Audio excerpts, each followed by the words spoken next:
Assalamualaikum warahmatullahi wabarakatuh.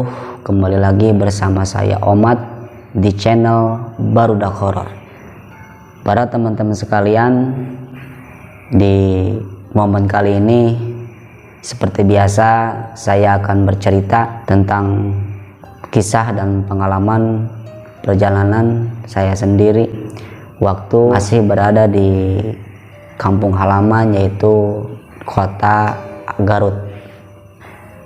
Saudara semua, sebelum saya lanjut bercerita, dalam cerita ini saya akan mengungkapkan tentang sejarah zaman dulu di suatu tempat, yaitu bertepatan di kampung Cinta Damai, desa Sukarasa, yaitu tempatnya di kota Garut. Mungkin di situ saya akan bercerita dan saya punya pengalaman dari sana waktu saya berziarah ke makam yang ada di sana. Intinya dalam cerita ini yang ke satu, mudah-mudahan bisa diambil hikmahnya daripada pengalaman saya ini. Yang jelas intinya ini sejarah, yaitu sejarah memperluas atau menegakkan agama Islam di kampung sana pada tahun-tahun ke belakang. Sebelum saya lanjut ceritanya, saya tidak lupa saya berterima kasih kepada kawan-kawan semua sudah mendukung di channel kami. Saya sangat-sangat berterima kasih kepada sahabat-sahabat semua. Tetap di Cahor Bahor, cerita Barudak Horor. Di awal cerita, pengalaman saya ini waktu saya masih di suatu pesantren, di sebuah pesantren, kalau nggak salah itu kira-kira tahun 2001 lah, tahun 2001. Memang dari kampung saya ke pesantren itu memang jauh, dan intinya saya udah lumayan lama lah di sana. Kebetulan waktu itu saya itu pada saat itu saya lagi mengapa ya istilahnya, lagi senang-senang berjarah-jarah gitu ke tempat-tempat jarah yang lain. Kan di Garut banyak tempat-tempat jarah, gak usah disebutin semua karena mungkin kawan-kawan udah pada tahu tempat jarah-jarah di daerah Garut.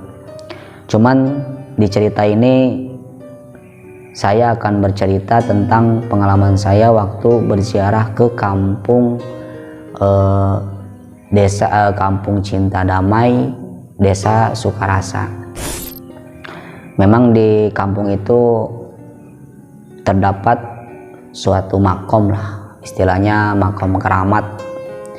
Memang belum banyak yang tahu tempat itu, tapi entah kenapa saya bisa tahu ke tempat itu. Nanti saya akan ceritakan di cerita ini.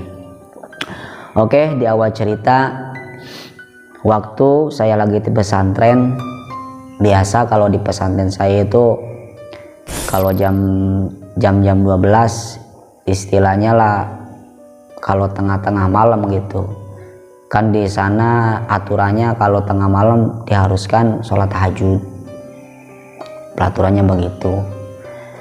Jadi supaya kita terbiasa bangun malam, dalam arti bukan bangun bergadang gitu, tapi bangun untuk melakukan sholat malam. Istilahnya kalau di sana di pesantren saya itu kalau dari peraturan udah diwajibkan lah gitu kan, meskipun dari hukumnya sunnah, tapi dari peraturan pesantren sana udah diwajibkan.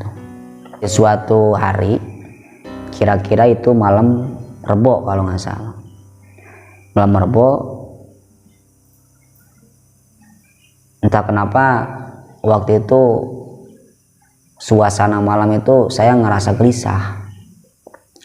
Nggak tahu kenapa saya merasakan kegelisahan seperti itu, sehingga saya meniatkan untuk ngambil wudhu. Nah di situ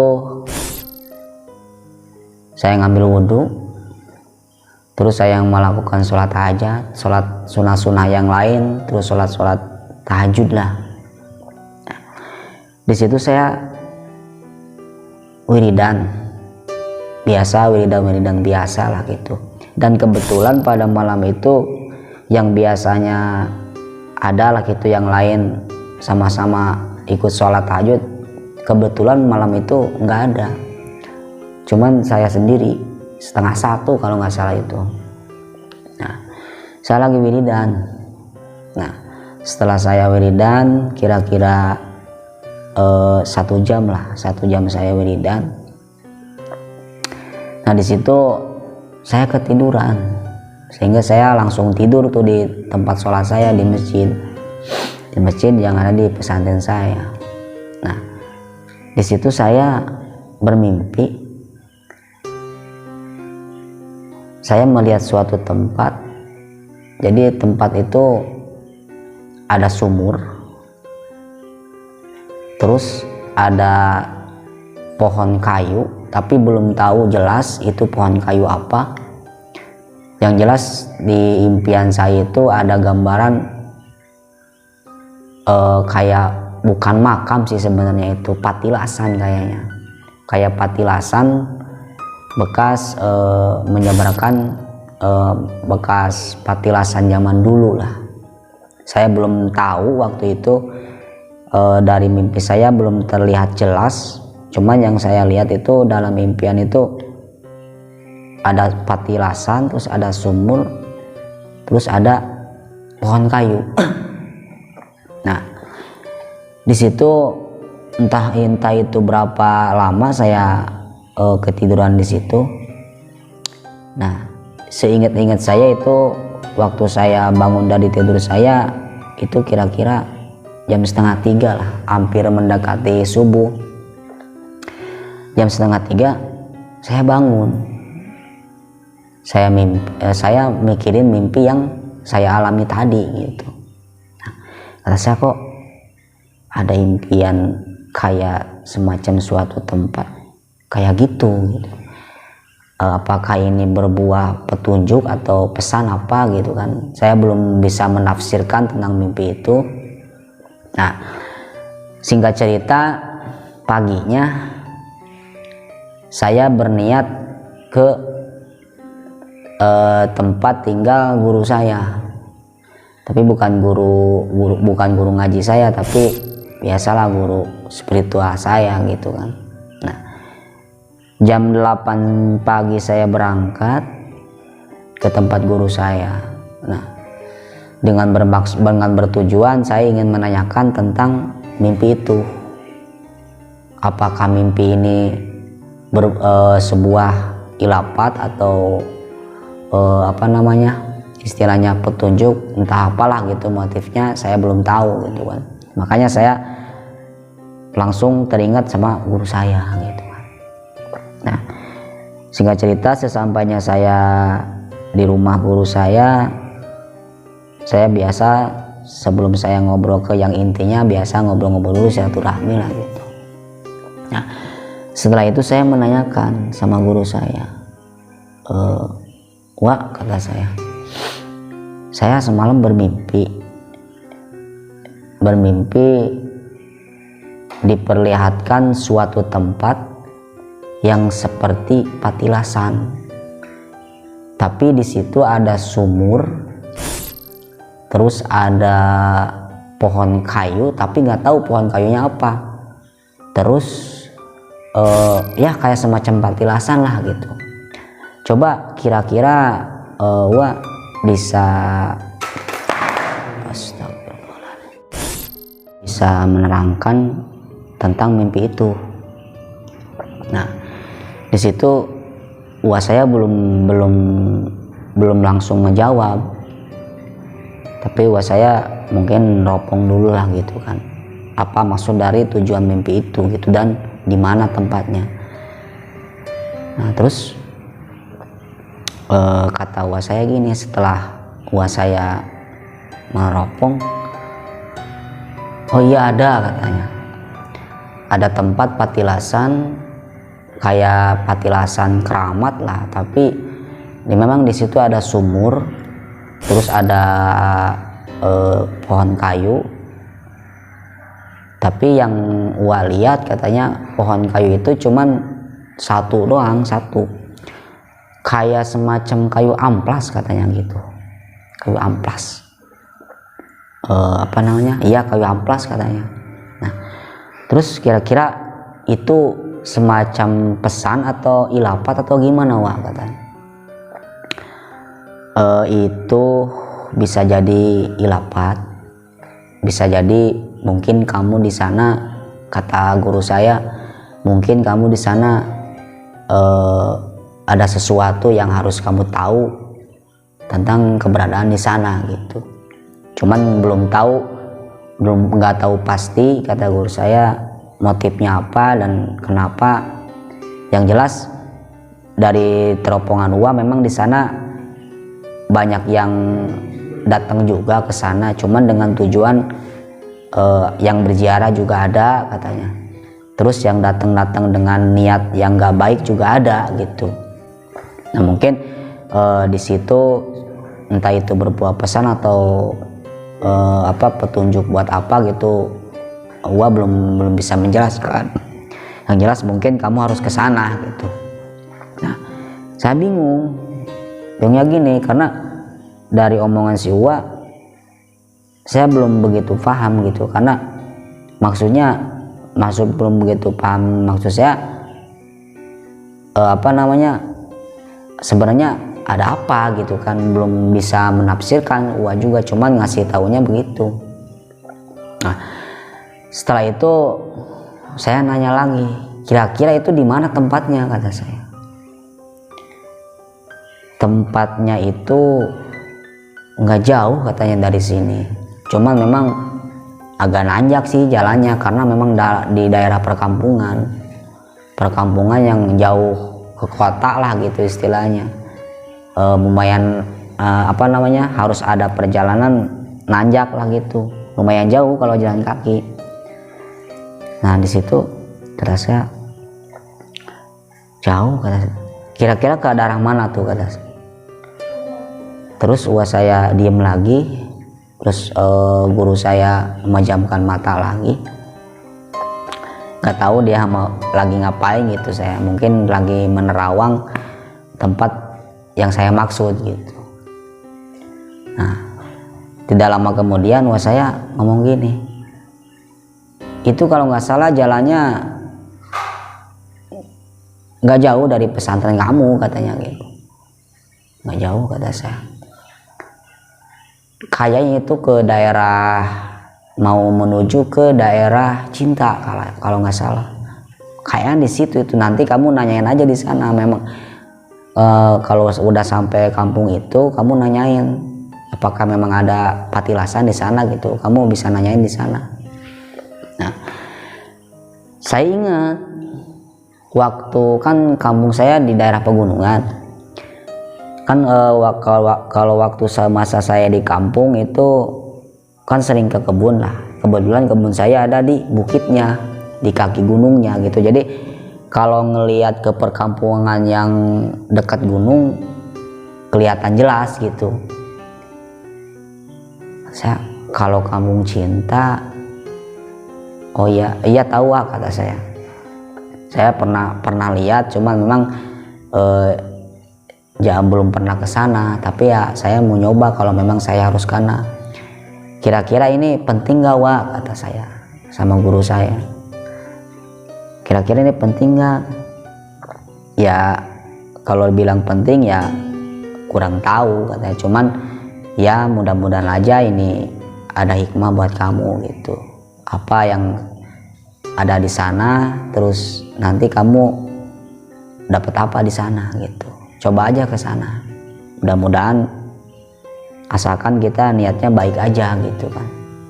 Nah, setelah itu saya ngajak guru saya. Tadinya mau ngajak guru saya, intinya mau ngajak bareng lah gitu kan. Di situ guru saya nggak bisa, katanya, karena ini buat kamu sendiri, nggak bisa bawa orang, harus kamu sendiri yang berangkat. Oh ya deh kata saya, kapan mau berangkat? Kamis lah kata saya, besok aja, besok kan saya hari Rabunya tuh ke guru saya, Kamis tuh. Nah singkat cerita, saya pulang dari rumah guru saya sore-sore. Nah saya sampainya kira-kira jam 7 Isya saya nyampe di tempat saya ngobong di pesantren. Nah setelah malam Kamisnya saya mimpi lagi, dan mimpi itu sama juga kayak gitu. Jadi seperti gambaran yang mimpi-mimpi yang kemarin gitu. Saya langsung bangun tuh, kata saya, ini apakah benar gitu kan, ini gambaran saya harus ke sana. Nah di situ saya positif lah, berarti saya udah harus ke sana lah. Singkat cerita, saya berangkat dari tempat saya tinggal itu, saya berangkat dari pesantren kira-kira jam 9 pagi lah, dikarenakan saya jalan kaki, nggak naik kendaraan, saya jalan kaki. Nah di situ kenapa saya berangkat pagi, karena takutnya saya kesorean ke sana, karena lumayan jauh lah, di samping jauh juga nanjak gitu jalannya. Nah saya berangkat tuh pagi-pagi jam 9.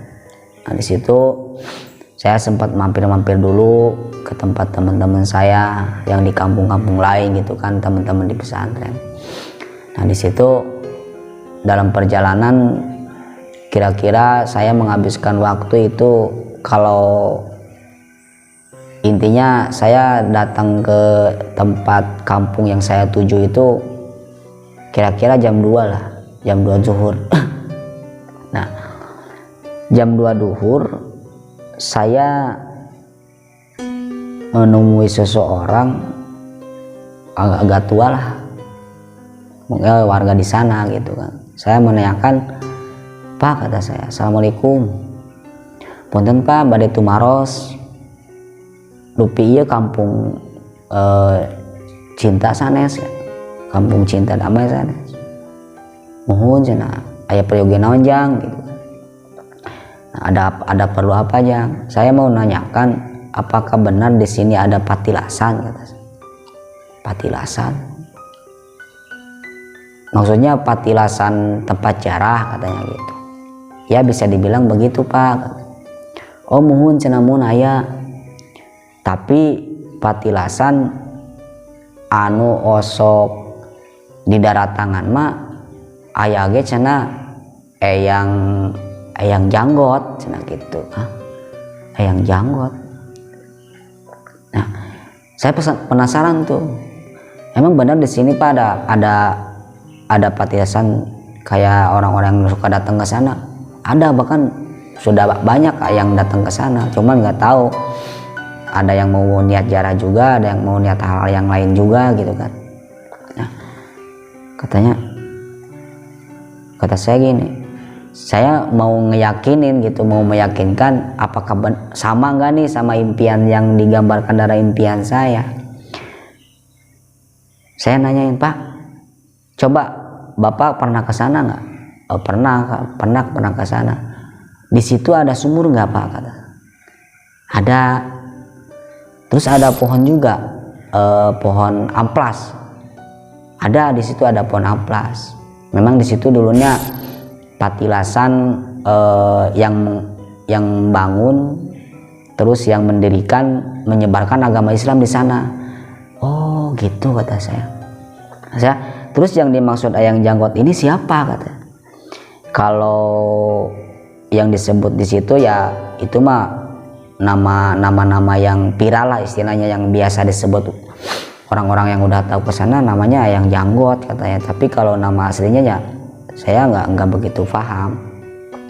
Cuman katanya memang setahu bapak, kata bapak itu patilasan bekas pendirian perguruan, dalam arti perguruan agama, terus perguruan buat jaga diri juga katanya gitu dulunya. Itu kalau nggak salah apa namanya, kalau nggak salah itu suruhan dari Sultan Tirtanegara yang ada di Banten katanya gitu. Itu sejarahnya kayak gitu.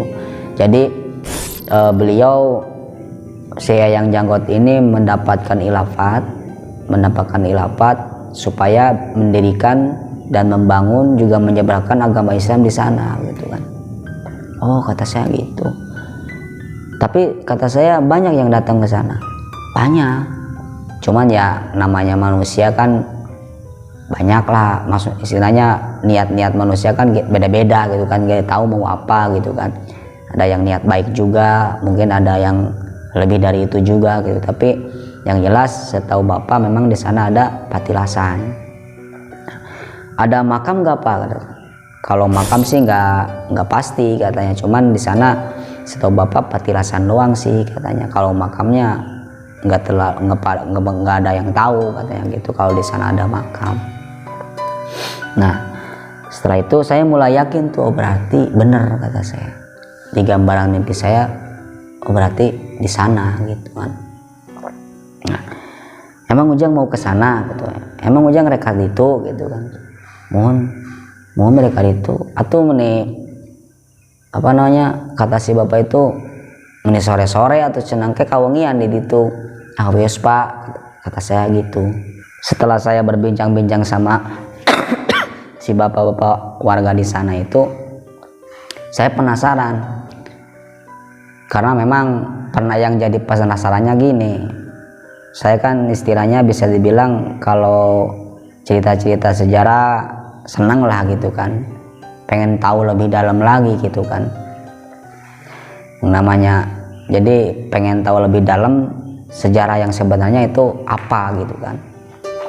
Nah di situ singkat cerita saya sempat istirahat dulu di masjid kampung situ, dan nggak tahu kenapa mungkin kecapean juga gitu kan, sehabis saya sholat asar saya malah ketiduran, sampai-sampai saya di masjid itu di musola ketiduran, bangun-bangun inget-inget jam setengah enam maghrib. Aduh kata saya, ini ke maghriban, mau langsung berangkat nanggung, udah mau maghrib. Nah dari situ udah nggak apa-apa kata saya, malam juga gitu kan. Nah setelah itu saya sholat maghrib dulu di kampung itu. Nah setelah saya sholat maghrib, nah terus nanggung lah kata saya, sholat isya dulu lah biar tenang gitu kan. Nah sehabis isya saya berangkat. Nah habis isya saya berangkat menuju ke lokasi itu gitu kan. Nah selama perjalanan memang apa namanya istilahnya gangguan mah ada, ya biasalah gitu kan, yang namanya malam. Terus istilahnya perjalanan saya itu juga sedikit apa ya, satu nanjak, kedua memang patilasan itu agak-agak jauh dari perkampungan gitu kan. Istilahnya itu bisa dibilang di kaki gunung sih, di kaki gunung. Selama perjalanan memang banyak halangan, hal-hal yang nggak saya duga gitu kan. Udah itu kan di samping itu saya itu pas kebetulan malam Jumat itu kan, saya berangkat dari Kemis. Nah di situ nggak tahu itu saya perjalanan berapa jam, yang jelas pas mau sudah mau sampai ke tempat itu, saya ada nyegat. Kalau nggak salah itu laki-laki, tapi sosok laki-laki, tapi saya nggak tahu rupanya kayak gimana karena dia membelakangi saya. Cuman dia kayak sengaja hadang gitu kan. Nah dia laki-laki, terus pakai, kalau di sana namanya celetok lah, yang buat ke kebun itu sih apa namanya itu kalau di sini gitu, tapi yang di sana dinamakan celetok lah gitu kan, kayak topi lah gitu tapi celetok yang dari bambu itu. Nah, membelakangi saya, dia ngomong gini, niat nu hade nu ikhlas jeung hate ulah kemana-mana. Sosok laki-laki itu ngomong kayak gitu.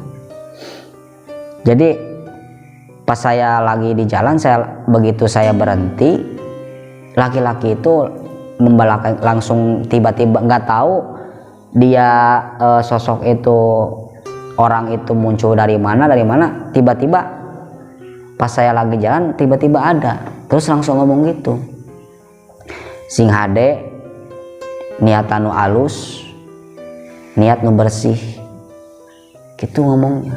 Jadi istilahnya dia ngasih tahu supaya niat saya harus lurus, harus baik, ikhlas gitu, jangan ada niat yang lebih dari itu gitu kan.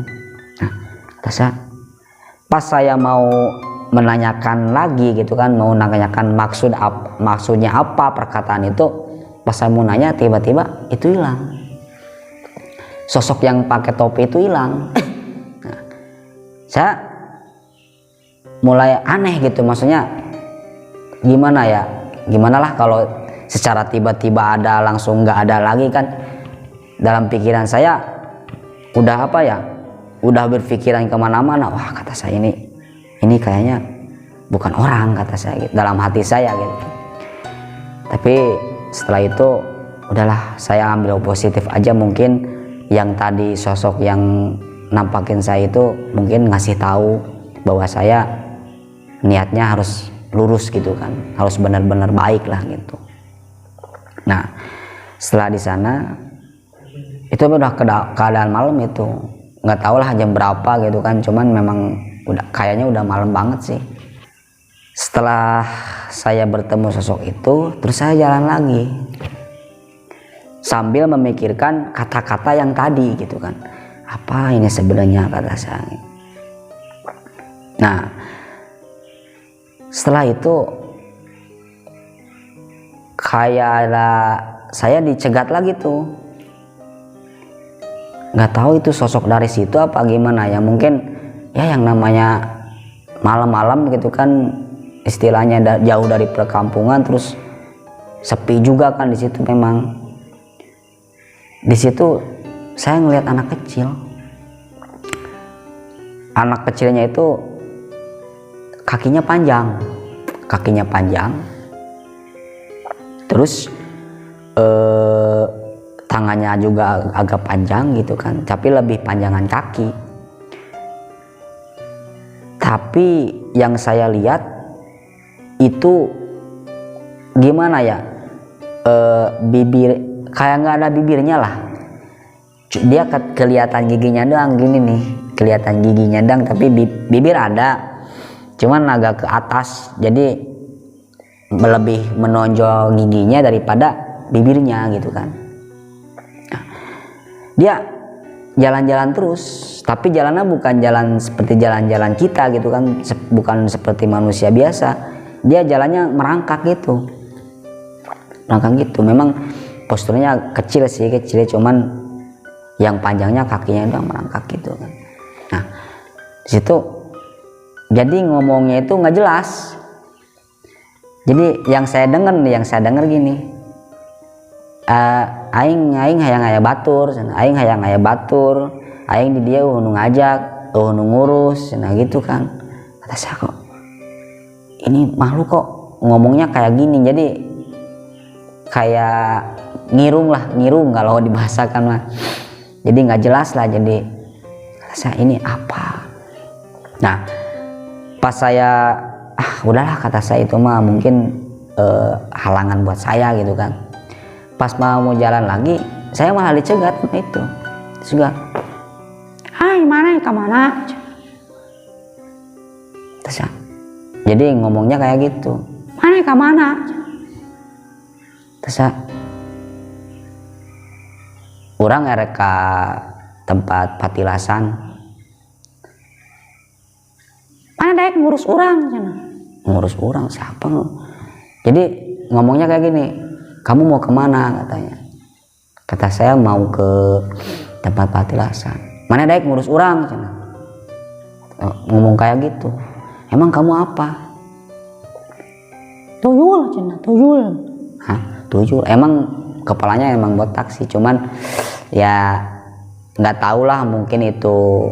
Tapi kan yang namanya yang teman-teman udah pada tahu bentuk tuyul itu kayak gimana, banyak versinya gitu kan. Ada yang digambarkan seperti ini. Karena yang saya lihat di situ, yang saya lihat itu dia ngomongnya ngakunya tuyul, tapi berbentuknya ya gitu kayak tadi itu. Giginya dia lebih menonjol giginya daripada bibirnya gitu. Terus ininya tuh yang panjang kakinya, jadi merangkak dia. Nah udah gitu kata saya, Bismillahi ajibi Rasulillah, kata saya, pergi balik maneh gitu kan, ulah ngaganggu aing, kata saya gitu. Nah setelah itu malah ketawa-ketawa si itu malah ketawa-ketawa. Nah setelah itu saya udahlah, kata saya dalam hati saya sambil baca kalimat-kalimat yang saya hafal gitu kan, karena memang dari awal saya udah persiapan gitu kan. Nah dari situ udah, meskipun si makhluk itu ngikutin saya nggak ngeheroin itu, karena saya udah yakin ini, wah ini gangguan nih buat saya nih, ini gangguan buat saya gitu dalam hati saya. Udah saya. Nah setelah saya mau masuk ke lokasi itu, nggak tahu makhluk itu udah nggak ada sendiri, bahkan nggak tahu kemana larinya gitu kan. Nah, di situ saya disambut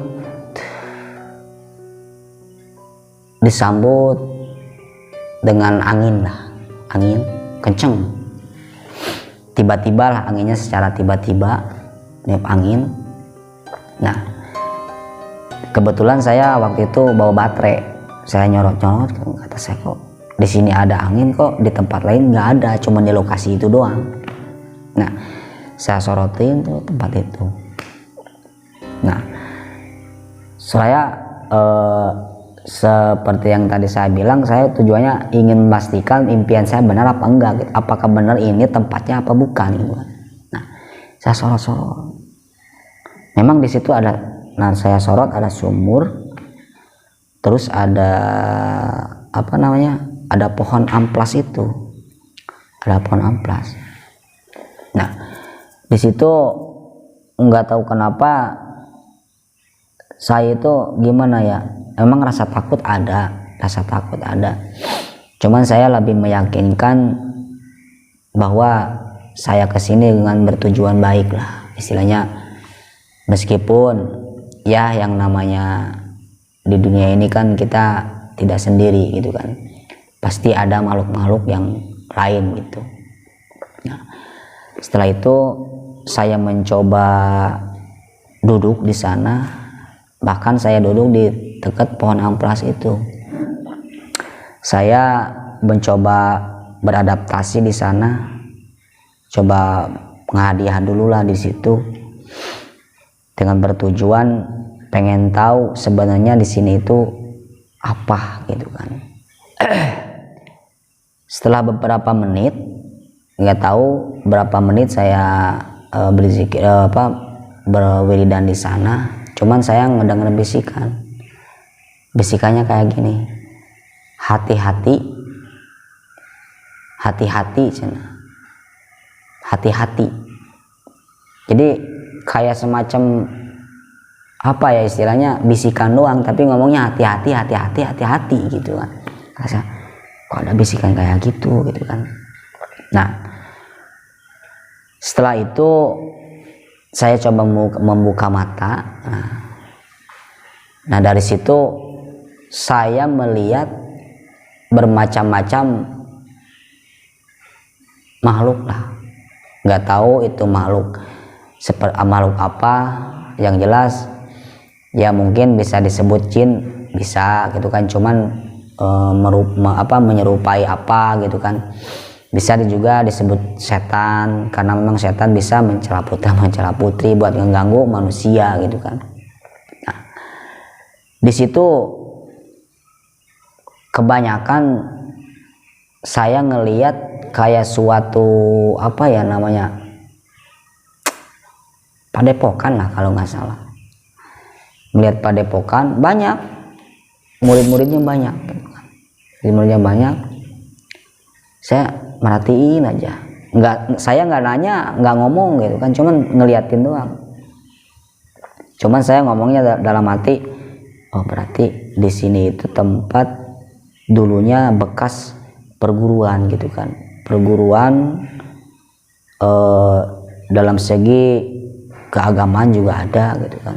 Oh berarti kata saya bener, ini bisa dibilang Patilasan menyebarkan agama Islam di sini kata saya, karena yang saya lihat sekumpulan itu memang dilihatnya rapih lah gitu kan, kayak orang-orang kita gitu, yang saya lihat orang-orang kita gitu.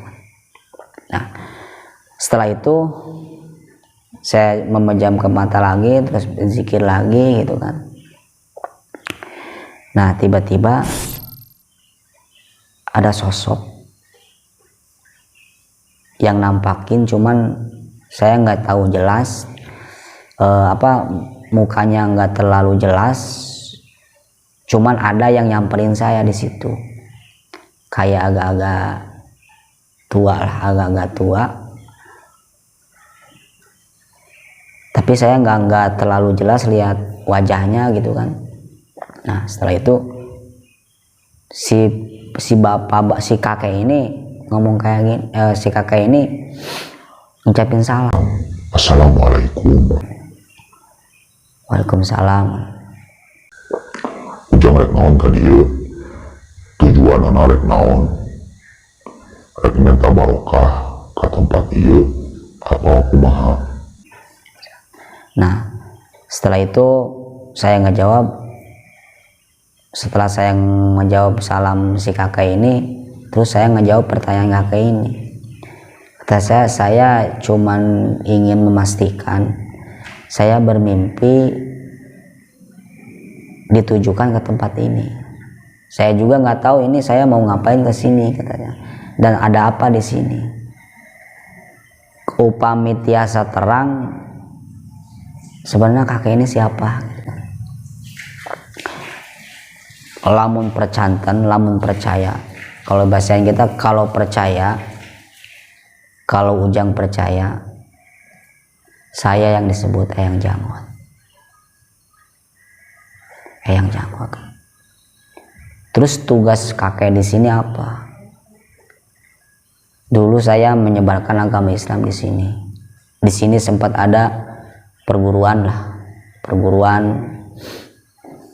Terus apa saja kata saya yang diajarkan kakek di sini? Mengajarkan ilmu bulat. Dalam arti ilmu bulat itu ilmu bundar katanya. Saya belum paham itu. Maksud ilmu bundar gimana? Bulatkeun tekad katanya gitu. Bulatkeun tekad, yakin bahwa Allah teh anu mahiji, ulah kamana-mana deui gitu kan, ulah nyembah ka sasaha deui, buleutkeun tekad urang, yakinkeun hate urang bahwa Allah teh pangeran urang. Nah, setelah itu berarti kata saya kakek ini seolah-olah mengajarkan agama Islam di sini ya. Saya disuruh, saya diutus. Saya ini asalnya dari Banten katanya gitu. Saya asal dari Banten. Nah, terus saya penasaran. Sebenarnya nama asli kakek ini siapa? Nama asli saya Eyang Surya Winangun.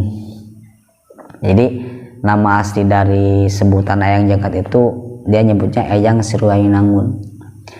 Dia menyebutkan bahwa arti surya itu cahaya, surya winangun cahaya, dan harus mengasih cahaya, harus ngebangun, mendirikan untuk menyebarkan agama-agama Allah di situ gitu kan. Jadi dia mengambil filosofi namanya dari situ gitu kan.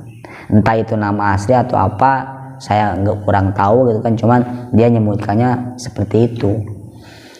Cuman yang saya dengar dia mengakunya asalnya dari Banten, gitu kan. Saya ingat, kata waktu saya pertama kali bertemu sama warga di sana, ada yang menyebutkan dari kerajaan Kesultanan Tirtanegara gitu kan, yang ada di Banten, kata saya gitu. Nah, setelah itu saya mulai istilahnya dinasehati lah, saya menerima nasihat di situ. Jang, anjen ningali aya sumur di ditu. Kata saya, mohon ninggal. Itu air, kalau niatnya baik pasti dapat air di situ. Tapi kalau niatnya nggak baik, nggak bakalan dapat air di situ. Nah, kata saya, berarti di sini itu banyak yang berdatangan ke sini, banyak, bahkan tujuannya beda-beda. Ada yang tujuan minta berkah dari sini, ada juga yang mendoakan buat diri sendiri gitu kan. Cuman yang kakek nggak suka, yang saya nggak suka, yang kaula nggak suka, katanya gitu, kalau ada orang yang niatnya minta-minta ke sini, itu paling nggak suka. Karena di sini itu bukan tempat pemujaan, bukan tempat pesugihan. Di sini itu tempat ziarah. Kalau memang mau ngalap berkah dari air ini, gitu kan, dengan syariat air ini, tetap kita berdoa kepada yang menciptakan air ini, katanya gitu. Kamu lihat pohon itu pohon adalah simbol, katanya. Simbol apa kayak? Itu simbol bahwa kita itu harus sekuat pohon itu, meyakinkan bahwa Allah itu Maha Satu. Nah, di situ saya mulai paham tuh dari nasihat-nasihat itu. Mohon Kak Hartos, kata saya gitu. Iya, saya mengerti. Terus kata saya, di samping saya di situ malah kayak ngomong biasa gitu kan. Nah, di situ saya dikasih tahu lagi, saya mau ngasih gambaran seperti air. Air itu simbol, katanya. Air itu suci. Jadi kalau kamu mau ngalap berkah dari air ini, hati kamu harus bersih, hati kamu harus suci gitu. Jangan terbawa arus. Nah, setelah itu si kakek itu bilang gini, memang banyak orang yang berdatangan ke sini cuman bertujuan, ada yang mau minta kekayaan, ada yang mau yang namanya manusia, katanya gitu kan. Nah, dari situ saya mulai mengerti, ternyata saya itu kesana itu mungkin bisa harus mengetahui bahwa di tempat itu bukan tempat pemujaan. Jadi saya beritahunya gitu, saya bisa menyimpulkan ke situ, bukan tempat pemujaan, tapi tempat kalau mau ziarah mungkin kayak gitu maksudnya, tapi dengan alasan istilahnya dengan niat yang baik dan bersih gitu. Karena yang ngagegeh di sana, yang nungguin di sana itu nggak suka kalau ada orang yang minta-minta ke tempat itu gitu kan. Di situ gitu kan. Nah setelah itu saya mulai lama tuh lah dinasehatin sama kakek itu. Cuman yang saya dapat memang benar-benar nasihat lah, biar saya tahu bahwa tempat itu memang tempat keramat lah, tempat keramat. Nah di situ setelah saya selesai berbincang-bincang, terakhir yang kakek itu bilang katanya, ya, di zaman anu bakal kaharep bakal loba kariweuh di alam dunia ieu. Naon sababna? Sabab manusia geus paroho kana dirina. Kata si kakeknya gitu. Sing ingat, sing eling, ieu mah titip ka ujang supaya bisa ngabejaan ka bangsa mangasa ujang, supaya sina areling karena zaman anu kaharep bakal lebih berat cenah gitu. Nah sampurasun assalamualaikum katanya gitu. Nah setelah itu saya udah mulai berhenti tuh, karena memang sosok yang kakek-kakek itu udah hilang lah, udah nggak ada. Nah di situ saya mulai melihat-lihat tuh, malah saya sempat mandi di situ, mandi di sumur itu. Mandi di sumur itu, bahkan saya minum juga gitu kan. Nah setelah itu saya setelah pulang dari sana itu saya nggak kerasa, tiba-tiba saya dengar kayak azan awal lah. Saya mulai belum habis mandi di sana, saya nggak langsung pulang, tapi saya mengingat-ingat omongan-omongan yang tadi saya dapat gitu kan. Terus belajar menyimpulkan lah, kata saya, oh, jadi ini tujuannya gitu. Mungkin dari situ saya udah mulai paham, karena istilahnya gini ya, ini sebelumnya saya minta maaf, istilahnya gini, kita bertujuan mau ziarah, tapi dengan tujuan, istilahnya kan yang namanya manusia kan nggak tahu lah isi dalam hatinya kayak gitu. Jadi yang intinya kalau kita mau ke tempat-tempat makom-makom atau ke tempat-tempat yang biasa dijarahin, mungkin intinya kalau bisa dibilang, kalau istilah bahasa Sunda mah indit kudu bali cicing, lu mampah ulah ngalengkah. Kalau bahasa Sundanya kayak gitu. Jadi maksudnya kita berangkat ke tempat yang kita tuju, tapi tetap hati kita berlindungnya kepada Allah, memintanya kepada Allah gitu kan. Jadi jangan sampai kita menuju suatu tempat sehingga kita itu meminta-minta ke tempat itu gitu, bukan seperti itu. Jadi niat kita harus benar-benar ikhlas, benar-benar bersih lah gitu. Nah dari situ saya udah mulai sampai saya bisa menyimpulkan seperti itu. Ya mudah-mudahan, kata saya, adalah ini ilmu buat saya gitu kan. Nah di situ saya pulang. Sehabis pulang dari sana, di tengah perjalanan saya bertemu kayak kiai lah, kayak kiai pakai sorban gitu kan. Dia ngomong gini, kalau kita bahasain begini ngomongnya, jangan tertipu dengan pakaian, jangan tertipu dengan sebuah nama, katanya gitu.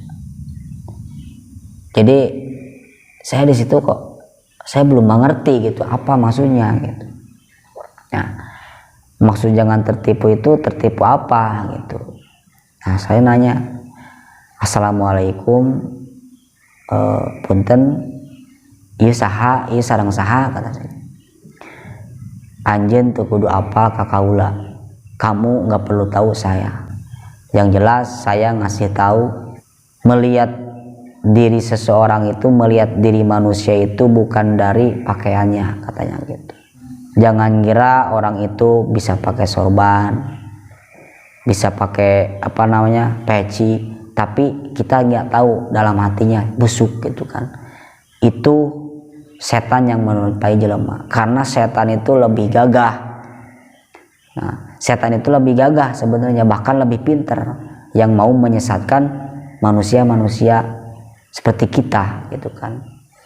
Nah, di situ ya udahlah, kata saya, insya Allah, kata saya, Bapak. Cuman saya mau tahu gitu kan, saya nanyain terus tuh si kiai itu gitu kan, anjen teu perlu nyaho kaula, nu penting anjen kudu ngabersihkeun hati anjen dina sifat-sifat anu dicela gitu kan.